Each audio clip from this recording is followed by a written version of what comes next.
বারুইপুর কাণ্ডে প্রশ্নের মুখে পুলিশের ভূমিকা আর এই নিয়ে ঘণ্টাখানেক সঙ্গে সমান অনুষ্ঠানে এসে কি বললেন প্রাক্তন পুলিশ কর্তা সলিল ভট্টাচার্য, শুনুন। সলিলদার কাছে আমার প্রথম প্রশ্ন থাকবে এই ফাঁড়ির পুলিশের নিষ্ক্রিয়তা নিয়ে।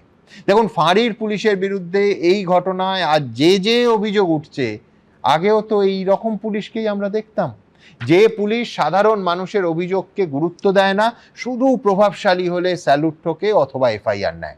সলিলদা মানবেন? দেখো, পুলিশের ফাঁড়ি কেন বলছো?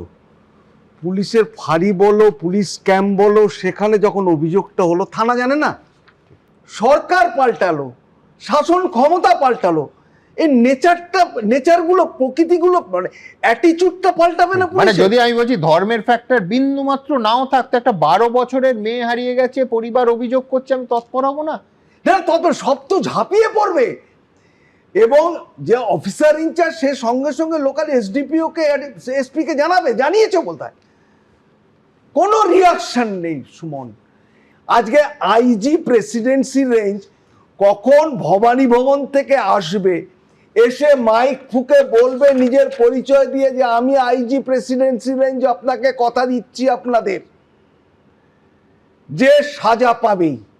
কেন এই সিচুয়েশনটা হবে? What was the stand of the SP and DSP and additional SP? তারা কোথায় ছিল?